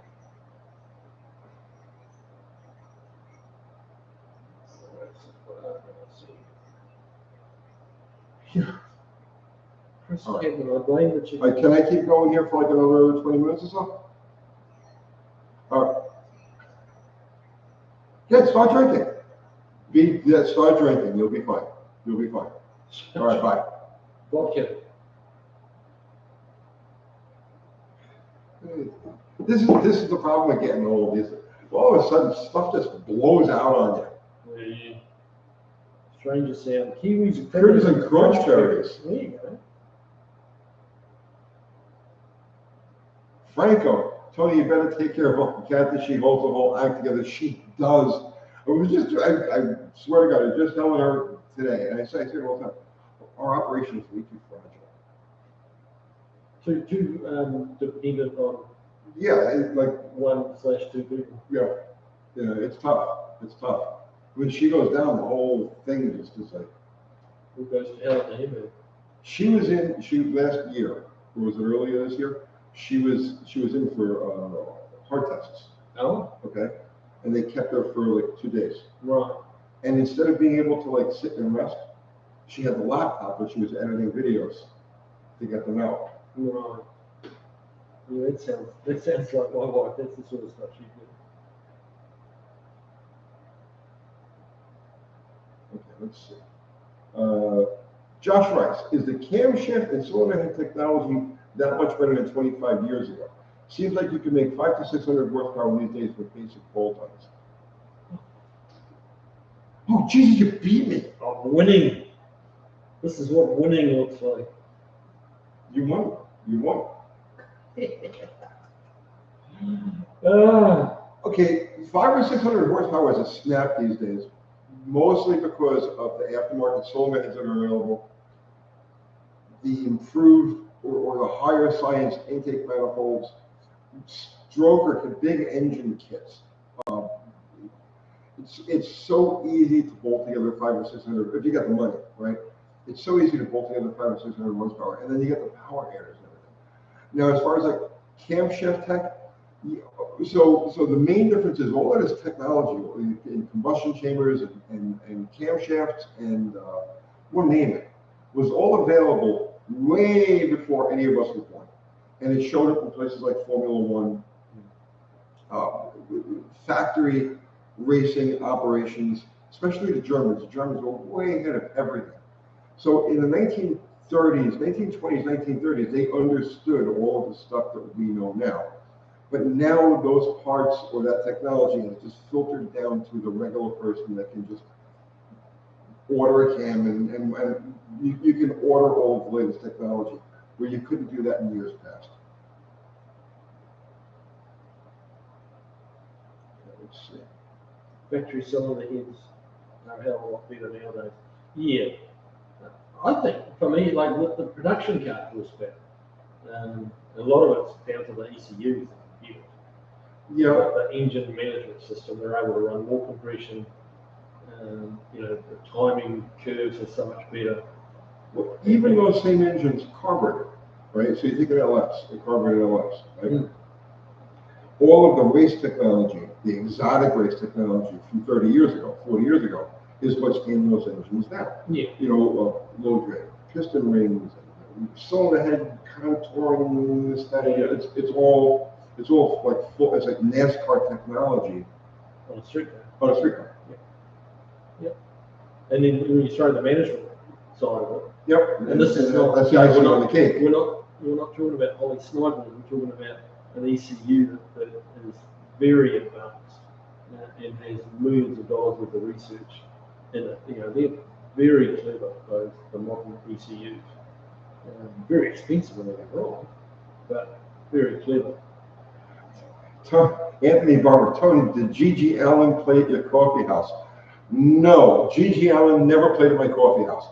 G.G. Allen was dead before I opened my first coffee house. But Terrible Tim did. And Terrible Tim actually played every Friday night at my coffee house.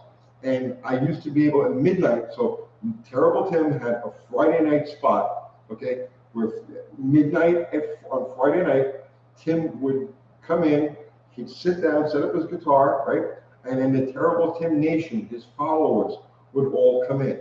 every Friday night at midnight. And within 10 minutes, all of the regular customers were gone, usually leaving in disgust, cursing me out on the way out. How dare you bring this guy into, and then Terrible Tim would play until 4 or 5 o'clock in the morning. Sometimes the same song over and over and over again because he was that way. So no, G.G. Allen, no, but Terrible Tim, yes. There you go. Well, why is a 318 supposedly more reliable than a 360? It's not. So, It's not. They're the same. Aaron Hinkley, man, you got a point there. The LS engine is working on being 30 years old. That's how long it's been around. Yeah, I know. Wow. I know. That's scary, isn't it? It's crazy. 30 years old. I remember the very first time I saw one of those engines, and I was looking at those freaking intake ports, and I'm like, what? You know? And it's just now it's just like it's ancient tech. Yeah, 30. Wow. I mean, you're absolutely right. I've been suppressing that thought for a long time. Clearly, but now it's like, oh well.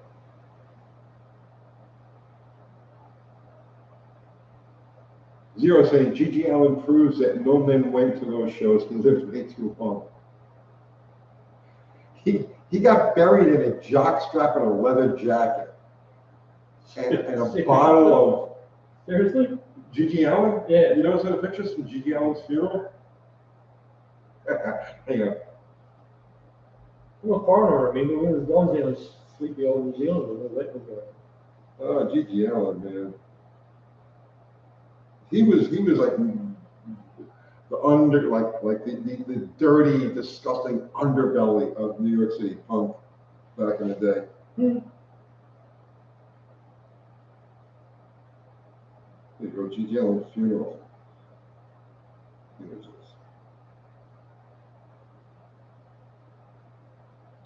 This image may contain explicit content. They even have to blur. Oh no, he's still alive there.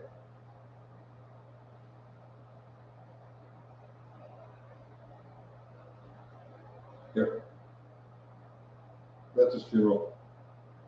They kept him. Wow. Yeah, they didn't embalm him. They kept him until he started to actually like rot and decompose, and then they buried him in a leather jacket and a jockstrap. That's crazy. Yeah. So what is it? Tony, do you like Lenny and the Squeak Tones? Never heard of him. Never heard of them.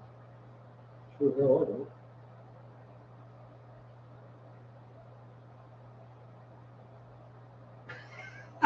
So crash lot. You guys are like watching grown up Bert Ernie. Well, that's not really a compliment, I don't think, but it's funny. Franco, Tony, do you know what G.G. Allen's father used to do to him? I don't, and you know what, honestly, bro, I don't want to know. My head right now is just full of puppies and like stuff like that. It's like, no, I don't want to know. I'm good. Did you know that Bert Ernie were very friendly? Oh, don't talk like that, bro. Come on. I've heard. I don't know. I've heard.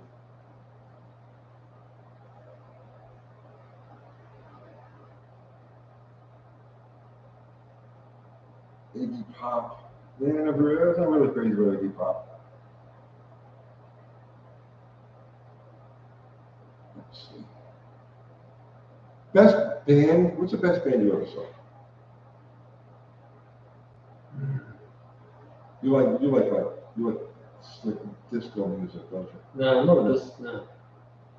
Best band, best concert I probably ever went to was the Eagles. That's so mainstream.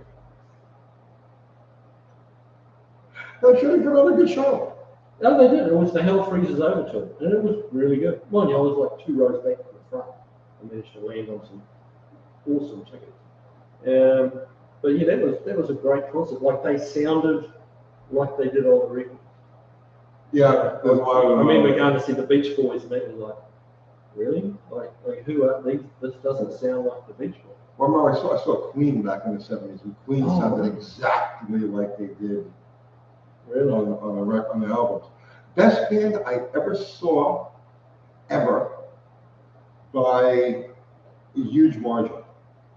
It was a two-piece called Hurts to Laugh. And they played in my places. They played a bunch of shows for me back when I had the coffee houses. There was a two-piece band. Now they changed. So it was early Hurts to Laugh, right? The first 2 years or so they were together. It was a guy named Toby Penner and Eric Dale. Okay, best band I've ever seen. They refused to play on a stage. They would play on the floor in the middle of the crowd. Huh. Yeah, the drummer was the singer, and then Toby was this wild man with the freaking guitar. I've seen them turn faces upside down, inside out, backwards, just as two-piece. Everybody loved them. And then they added other members, and it began to suck. Badly, very badly. But it was a two-piece, the best band I have ever seen in my life by a big margin. Yeah, okay.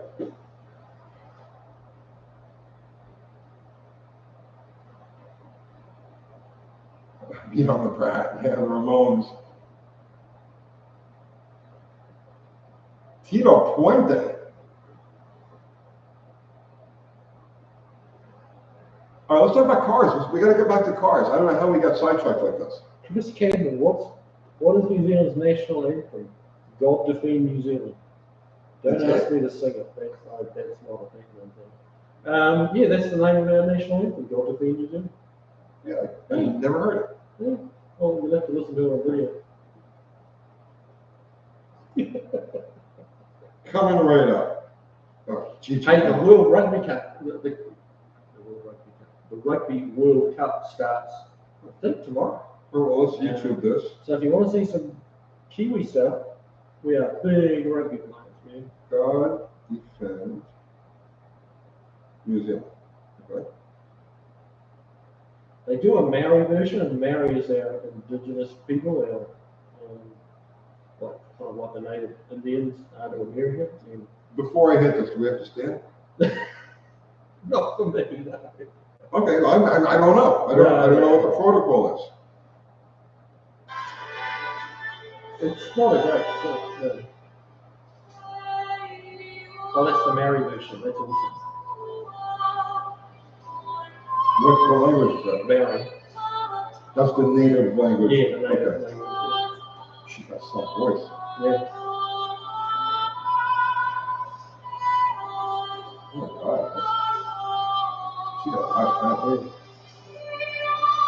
Don't know whether you guys can hear that or not. Can you guys hear that? I don't know what the microphone is on this one. This is not car music.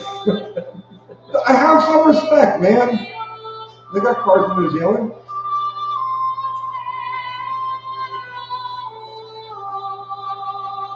She's got a beautiful voice. All right. I have to shut this before we get a strike from a copyright strike. Yeah. Stray bullet, how much for the wife and kid? Okay, that's something new. No, I know some Tongans from New Zealand that were rugby players. You don't mess with the Tongan boys.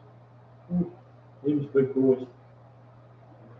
Tonga is a little island not that far from New Zealand, and a lot of them do move to New Zealand to live because it's a very small island. But small island, but man, they grow them big. Yeah.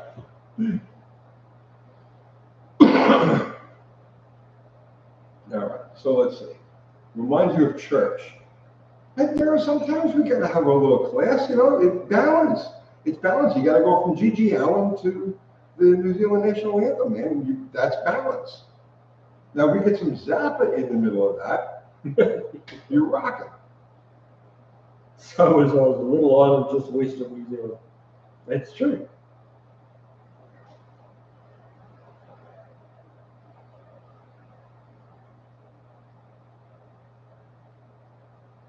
Let's see.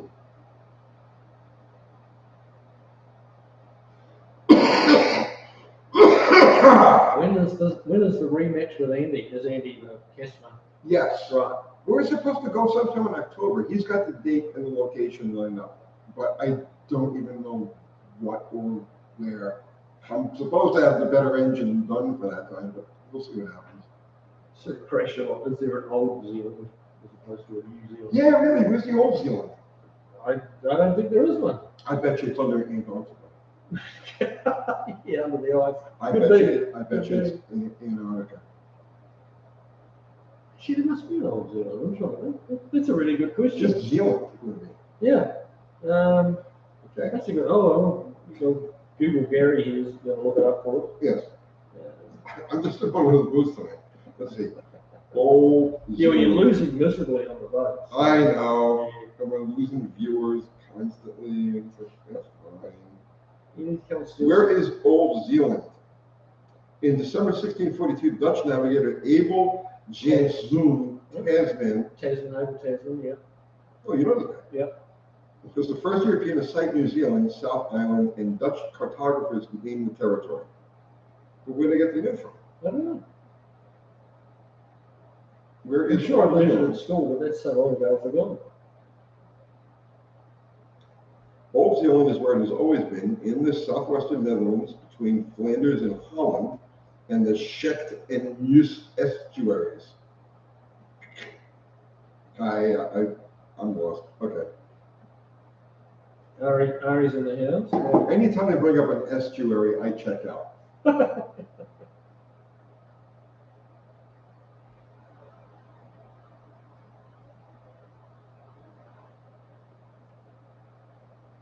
Chief Hutchins, I thought Old Zealand was Australia. Ooh, that's fighting talk. G'day, Zero.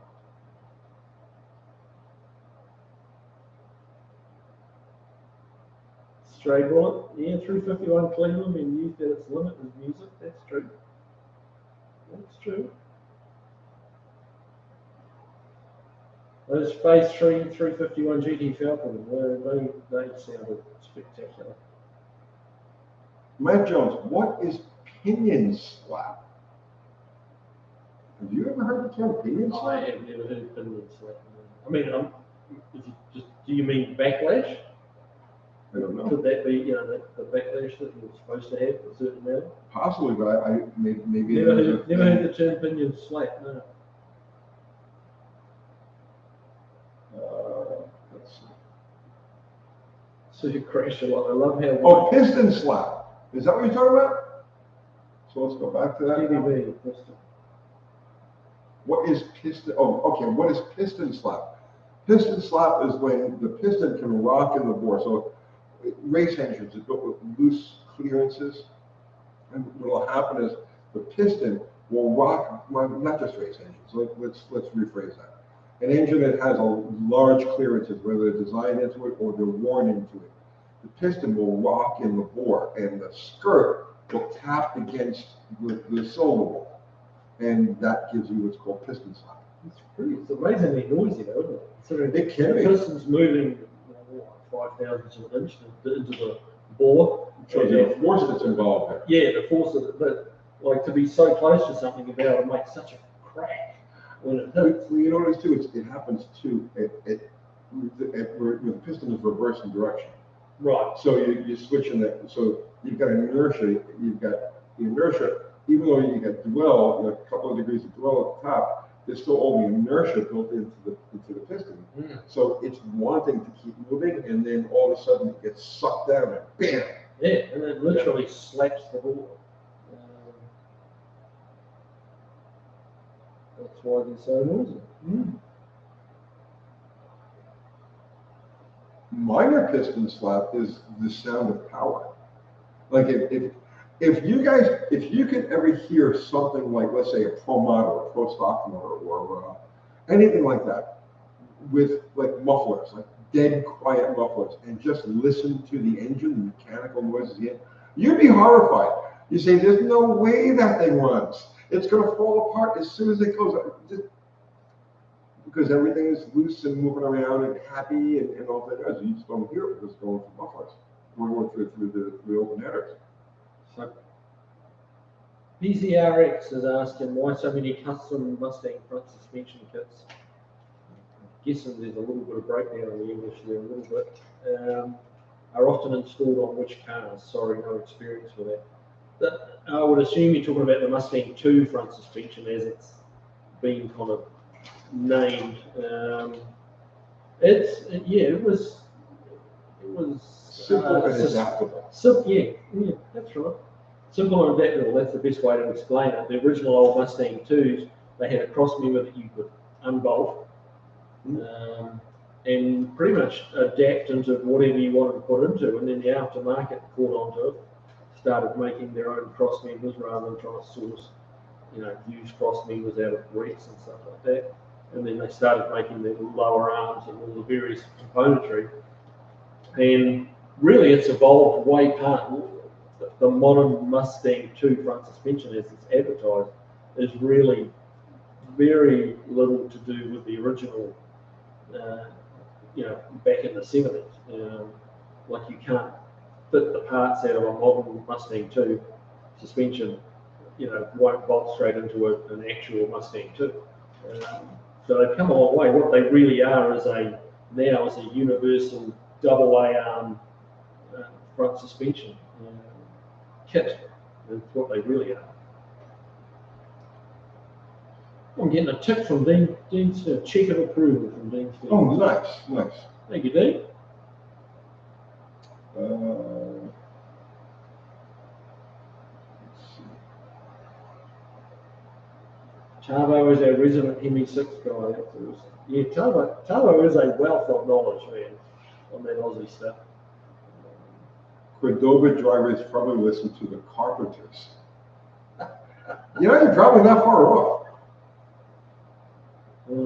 That's a duet that I could never listen to. Mean Machine Mania, can a dual point setup compete with an MSD? No, because they do two different things. The dual point distributor is a trigger, and the MSD is the thing that would be triggered. So it's not an either or, it's a with or without.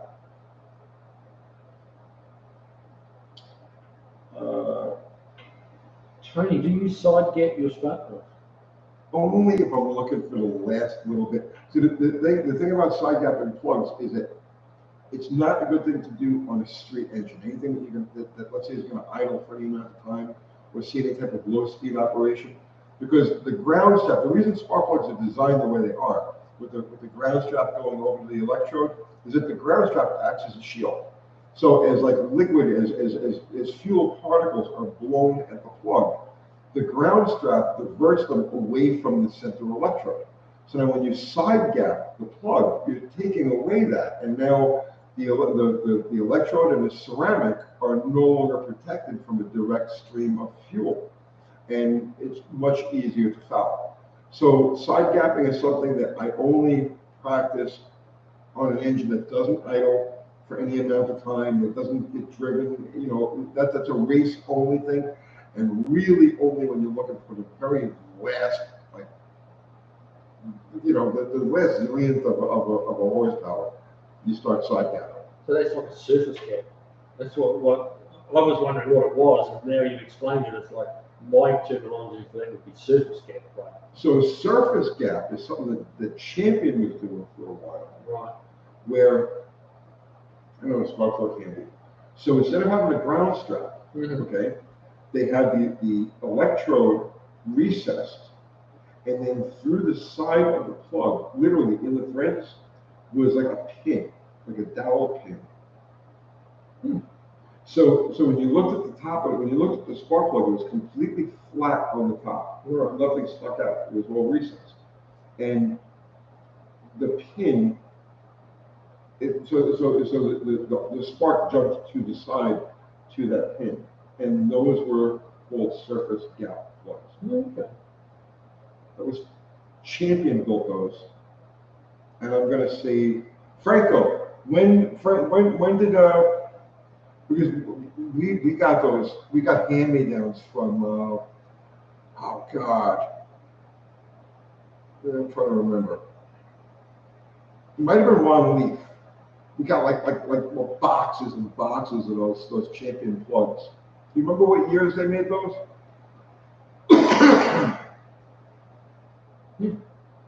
Carbo, do either of you remember the old Lodge plugs? Triple ground electrodes from the site.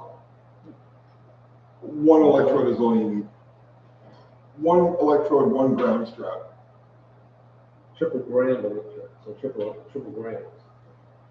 Yeah. So there's three. I was saying those, the little three little arms, instead of one coming over the. Yeah, the the electrode, E3 you've got plugs, three, and, yeah. Listen, the spark is only going to go to one. So let's just say you've got 10 ground straps all the way around the plug. The spark is only going to go to one at a time. There's no benefit.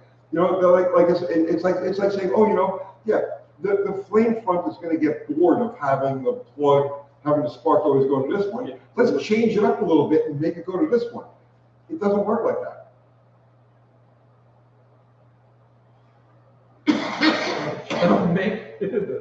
Would you rather fight 100 duck-sized horses or one horse-sized duck? Well, that's not a tech question, is it? Really? Okay. What you been smoking, man? The formula. Why do some motors have 2 spark plugs per cylinder? The answer is going to surprise you. Well, that more heavy for 20 blades, don't they? Quite a few Japanese engines had 20 blades back in the probably 80s, something like that. Lots of, you go way back, people experimented with dual spark plugs. Well, the top fuel can 20 blades, isn't it? It's for ignition timing. Ignition timing? Mm-hmm. It takes less time. So if you start the flame front in 2 different areas, right, it doesn't need it. The flame front doesn't need as much time to work its way across the combustion chamber. Right. That is, you walk a fine line now, because if they're too far apart, then what will happen is you get competing flame fronts and you get detonation. Mm-hmm. So dual plug engines are always quench engines, very tight quench engines, and the proximity of the plugs to each other is important too. The positioning of them in the combustion chamber is important. But what happens, it works because instead of the flame front having to go from one spark from the spark plug and work its way all the way across the chamber, you have a flame front here and a flame front here. And you don't need as much ignition lead to have the same effect. And it becomes an emissions happy thing for street engines. Yeah, okay. So why do they do it in top fuel? Just to burn the extra volume of fuel. All right. There's just a bunch of fuel. Well, yeah, they're almost hydraulic, you know, on nitrogen. Even before that,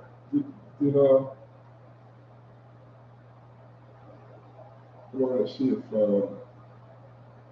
Franco. Yeah. Okay. So the first time we ran the dual mag, right? Destroyed the motor. Destroyed the motor. Because we were still running the same fuel pump with the same overdrive as we were with the single mag. Right. And we were running at 65 degrees. So with the single mag, you run the motor at 65 degrees. With the dual mag, the tune-up is 55 degrees. You take 10 degrees of ignition time out. And you also have to add fuel volume because it increases the heat of the combustion chamber. And we didn't know those things. Right. You know, it's like, okay, follow the leader. Everybody's putting dual mags on the car. Well, we'll put a dual mag on the car. So we got dual plug heads and put the second mag on it. And first run promptly melted every single bit of it. Wow. But on the top fuel motor, there's a 10-degree difference in ignition lead for the same power. Right, because the charge inside the combustion chamber is burning faster, so you don't have to give it as much of a head start. Right. To do a complete burn. Yeah, that makes sense. Yes. Yeah, firing them 65, so they were getting the ignition time was 65 degrees before top heat. 65 to 67. Yeah. So you're making the piston work going up on its upstream because it's already trying to push it back down. So by reducing that amount of advance, you're leaving the motor's left fighting itself less. Yeah. Well, what that does is it leaves that much fuel left over for the downswing. And you know, so it's that more degrees. On the way down, it's actually accelerating the car, not fighting itself. Yeah. But if you ever come across a dual plug engine, then where you can unplug one of the plugs, or one which was it, the Nissans, you used to have two separate distributors. They had a distributor for each, so it was like a completely redundant ignition system. Unplug one of those distributors, the power source from one of those distributors, and watch the engine RPM drop like it would drop like 300 RPM an hour. Wow. Just because it wants the ignition timing. It can't have the ignition timing, it wants that second plug part of it. Yeah, well, the rotary Venuses had, the early ones had twin distributors. Yeah, that's right. Leading and trailing plugs, but the combustion chamber was so low. Right, you needed that. They needed it to light because it would just take too long to burn from one end of the combustion to the other. Well, there were lots of 2.3s and 4s. Yeah, but those have like coil pack, you know, or the bank of coil packs. There's the two coil packs. You can't like separate them. But on those Nissans, they had two separate distributors, and you can unplug one of the distributors, and the motor would just slow way down.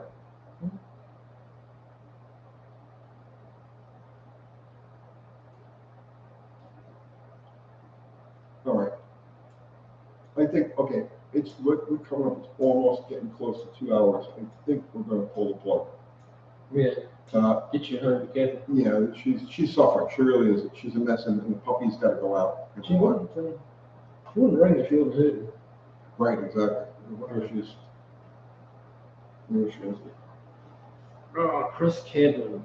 Most fun, 2-stroke or 4? 2-stroke. Yeah. I assume you're talking about motorbikes. Yeah, 2-stroke. Yeah, absolutely. Ring, ding, ding, ding, ding, ding. Yeah, I love my 2-strokes. And the power band is phenomenal. Instant and fun. Yeah. But I had a rotary Mazda that I ran, obviously 4 years ago or so. And that's 2-stroke in. And once you ported it, like it had a power band that came on, like it came to life at 7,000 RPM. And like just kicked you in the butt at 7,000 RPM. And yeah, that was a ton of fun. A little hard to drive with that because there was like 80 horsepower difference between on and off. Probably more actually. 80 horsepower?